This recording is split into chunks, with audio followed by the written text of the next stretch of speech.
အားလုံးပဲမင်္ဂလာပါခင်ဗျကျွန်တော်ရဲ့ Imaginary Tales Channel မှာပြန်လည်ကြိုဆိုလိုက်ပါတယ်ဒီတစ်ခါမှာတောင်ပေါ်ကစွန့်ပစ်ထားတဲ့ဘုံကြီးကြောင်ကြီးထူးဆန်းတဲ့အဖြစ်ပြက်တွေနဲ့ဘလို့ကြုံတွေ့ရတယ်ဆိုတာကိုအပိုင်းနှစ်အဖြစ်ဆက်လက်တင်ဆက်ပေးမှာဖြစ်ပါတယ်ပုံမြင်လေးမစခင်မှာ channel လေးကို subscribe လုပ်ဖို့တောင်းဆိုပါတယ်ဗျဗီဒီယိုအသစ်တင်တဲ့အခါသိရအောင်ဘေးကခေါင်းလောင်းလေးနှိပ်ခဲ့ပါအောင်ခင်ဗျစလိုက်ရအောင်ငါလွတ်မြောက်တော့မယ်အဲ့ဒီအတန်ကြီးဟာမြေအောက်ခန်းတစ်ခုလုံးတုန်ခါသွားအောင်ကျဲလောင်နေတယ်။ကြောက်တုံးကြီးရဲ့အကြောင်းတွေကပိုကျဲလာပြီးအနက်ရောင်မီးခိုးတွေတဖွာဖွာထွက်လာတယ်။ကျွန်တော်တို့၃ယောက်လုံးနောက်ကိုဆုတ်သွားကြတယ်။ဒါပေမဲ့ကိုအောင်ကတော့ကြောက်တုံးကြီးရှိမှငြင်းကြီးကြက်နေတယ်။သူ့မျက်လုံးတွေကအနက်ရောင်ဖြစ်နေပြီးလူတစ်ယောက်ရဲ့ပုံစံမဟုတ်တော့ဘူး။ရုတ်တရက်သူကကျွန်တော်တို့ပဲလှည့်ကြည့်ပြီးပြုံးလိုက်တယ်။သူပြန်နိုးလာပြီလူတူတူလေးပြောတယ်ချက်ချင်းပဲကြောက်တုံးကြီးပေါက်ကွဲသွားတယ်ဝူးအခန်းတစ်ခုလုံးဖုံမှုန်နေနဲ့ပြည်သွားတယ်ဖုံလေးချတဲ့ကနေလူပုံတံအရေးကြီးတစ်ခုဖြည်းဖြည်းချင်းထွက်ပေါ်လာတယ်အဲ့ဒီအရာမှာမျက်နှာမရှိဘူးမျက်လုံးမရှိဘူးဒါပေမဲ့သူ့ကိုကြည့်နေမိတာနဲ့နှလုံးခုန်မှုန်တွေညံလာတယ်အသက်ရှူကခက်လာတယ်မောင်လှကရုတ်တရက်អော်လိုက်တယ်မကြည့်နဲ့မျက်လုံးချလိုက်ကျွန်တော်တို့ခေါင်းမုတ်လိုက်တဲ့အချိန်မှာပဲအဲ့ဒီအရာကြီးကကိုအောင်ရဲ့ကိုယ်လေးကိုဝင်သွားတယ်ကိုအောင်ဟာမြေပြင်ပေါ်လေးချသွားပြီးပြင်းပြင်းထန်ထန်တုန်ခါနေတယ်စက္ကန့်အနည်းငယ်ကြာတော့သူဖြည်းဖြည်းချင်းထလာတယ်ဒါပေမဲ့သူ့အတန်ကကိုအောင်ရဲ့အတန်မဟုတ်တော့ဘူးနှစ်ပေါင်50နောက်ဆုံးတော့ငါလွတ်လာပြီအဲ့ဒီအချိန်မှာမြေအောက်ခန်းရဲ့အဝင်တကားကြီးပွင့်သွားတယ်။လီပြင်းတစ်ချက်ဝင်လာပြီးအမှောင်တဲကနေခေါင်းပြောင်ဖုံးကြီးတစ်ပါးပေါ်လာတယ်။သူကကျွန်တော်တို့ကိုစိုက်ကြည့်ပြီးမကောင်းဆိုးဝါကိုတားချင်ဒီညမပြီးခင်တစိတ်တော်ကိုပြန်ပိတ်ရမယ်လူပြောလိုက်တယ်။ဒါပေမဲ့တစိတ်တော်ပြန်ပိတ်ဖို့လိုအပ်တယ်။နောက်ဆုံးအရာတစ်ခုကအသက်ရှင်နေတဲ့လူတစ်ယောက်ရဲ့ဝိညာဉ်အဲ့ဒီစကားကိုကြားလိုက်တာနဲ့ကျွန်တော်တို့အားလုံးငြိမ်သက်သွားကြတယ်။မောင်လာကဘုံကြီးကိုစိုက်ကြည့်ပြီးမေးလိုက်တယ်။တခြားနည်းမရှိတော့ဘူးလားဖေဟာ။ဘုံကြီးကခေါင်းကလိုက်တယ်။နှစ်ပေါင်းများစွာချုံနှောင်ထားခဲ့တဲ့အရာကိုပြန်ပိတ်ဖို့တန်ဖိုးတစ်ခုပေးရမှာပဲ။အဲ့ဒီအချိန်မှာကိုအောင်ရဲ့ခန္ဓာကိုယ်ထဲဝင်ရောက်နေတဲ့မကောင်းဆိုးဝါကရေမောလိုက်တယ်။ဟာဟာဟာဟာမင်းတို့ထဲကဘသူတိရဲလို့လဲသူ့အတန်ကြီးဟာမြေအောက်ခန်းတစ်ခုလုံးပဲ့တင်ထပ်သွားတယ်ရုတ်တရက်နန်းရံနေအကွဲလာတယ်မျက်နှာချက်ကကြောက်တုံးအစတွေပြုတ်ကျလာတယ်အချိန်များများမကြံတော့ဘူးမောင်လာကကျွန်တော်ပဲလှည့်ကြည့်တယ်သူ့မျက်နှာမှာကြောက်ရွံ့မှုထက်ဆုံးဖြတ်ချက်တစ်ခုပိုတွေ့နေရတယ်ငါလုံမယ်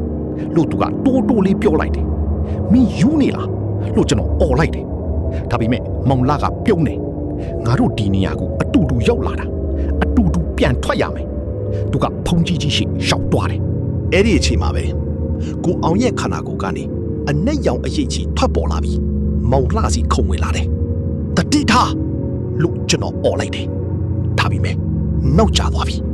အရေးကြီးဟာမောင်လှရဲ့ခန္ဓာကိုယ်ကိုဖမ်းဆုပ်လိုက်တယ်တခဏတွင်မောင်လှရဲ့မျက်လုံးတွေအနက်ရောင်ပြောင်းသွားတယ်သူကခုံမော့ပြီးဖြည်းဖြည်းချင်းပြုံလိုက်တယ်ဒါပေမဲ့အဲ့ဒီအပြုံကမုံလာရဲ့အပြုံမဟုတ်ဘူးနောက်ဆုံးတော့ငါအတွက်တင့်တော်တဲ့ကိုခန္ဓာကိုရပြီမောင်လှရဲ့ပါဇက်ကနေထွက်လာတဲ့အတန်ဟာသူ့အတန်မဟုတ်တော့အနက်ရောင်အရိပ်တွေကသူ့ခန္ဓာကိုယ်ကိုပတ်ရစ်နေတယ်ကျွန်တော်ကသူ့စီပြေးသွားဖို့စူးစမ်းလိုက်ပြီးမြဲဖုံးကြီးကလက်နဲ့တားလိုက်တယ်မသွားနဲ့အခုသူ့စိတ်နဲ့မကောင်းဆိုးဝါးရဲ့စိတ်တိုက်ခိုက်နေကြတယ်အဲ့ဒီအချိန်မှာမောင်လှဟာခေါင်းကိုလက်နှစ်ဖက်နဲ့ဖိကင်ထားပြီးနာကျင်စွာအော်ဟစ်နေတယ်အာငါခန္ဓာကိုယ်ထဲကထွက်သွား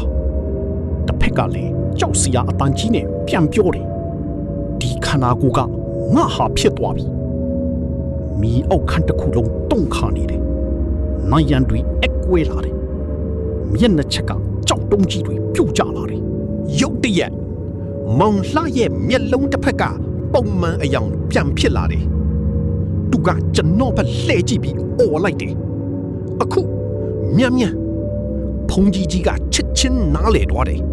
သူကမြေအောက်ခန်းအလေကကြောက်တုံးတစ်စိတ်စီပြေးသွားပြီးရှေးဟောင်းမန်တန်တွေရွတ်ဆိုတယ်အခန်းထဲမှာအလင်းရောင်တွေပေါ်လာတယ်ဒါပေမဲ့မကောင်းဆိုးဝါးကလည်းလက်မလျှော့ဘူးမောင်လှရဲ့ခန္ဓာကိုယ်ကိုထိန်းချုပ်ဖို့ထပ်ကြိုးစားတယ်မင်းငါကိုမနိုင်ဘူးငါလွတ်မြောက်လာပြီအဲ့ဒီအချိန်မှာမောင်လှကသူ့ရဲ့နောက်ဆုံးအားနဲ့ကျွန်တော်တို့ကိုကြည့်ပြီးပြောလိုက်တယ်တစိတ်ကိုပိတ်လိုက်ငါကိုကြွမဆိုင်နဲ့ကျွန်တော်မျက်လုံးတွေမျက်ရည်ဝင်လာတယ်ဒါပေမဲ့ရွေးချယ်စရာမရှိတော့ဘူးဖုန်ကြီးကနောက်ဆုံးမန်တန်ဇာချောင်းကိုရွတ်ဆိုလိုက်တဲ့အချိန်ကြောက်တုံးတစိတ်ကြီးကအလင်းရောင်ပြင်းနဲ့တောက်ပါလာတယ်ပြီးတော့မောင်လှရဲ့ခန္ဓာကိုယ်နဲ့မကောင်းဆိုးဝါးကိုအတူတကွဆုပ်ယူဖို့စတင်လိုက်တယ်တစိတ်ကိုပိတ်လိုက်မောင်လှရဲ့အတန်ဟာတဖြည်းဖြည်းတိုးလာတယ်ကြောက်တုံးတစိတ်ကြီးကအလင်းရောင်ပြင်းထန်စွာတောက်ပါနေပြီးမကောင်းဆိုးဝါးကိုဆုပ်ယူနေတယ်မဟုတ်ဘူးငါမပြန်သွားဘူးမကောင်းဆိုးဝါးရဲ့အော်ဟစ်တန်ကြီးဟာမြေအောက်ခန်းတစ်ခုလုံးတုန်ခါသွားစေတယ်ဒါပေမဲ့အလင်းရောင်ကပိုပြီးအားကောင်းလာတယ်တဖြည်းဖြည်းနဲ့အနက်ရောင်အရိပ်တွေဟာမောင်လှရဲ့ခန္ဓာကိုယ်ထဲကထွက်လာပြီးကြောက်တုံးတစိတ်ထဲပြက်ငါတို့နိုင်သွားပြီထင်တယ်သူစကားဆုံးတာနဲ့ညီပေါ်လဲချသွားတယ်မောင်လှကျွန်တော်ပြေးသွားပြီးသူ့ကိုပွေ့ထူလိုက်တယ်ဒါပေမဲ့သူမလှုပ်တော့ဘူးအသက်ရှူတန်လေးမကြားရတော့ဘူး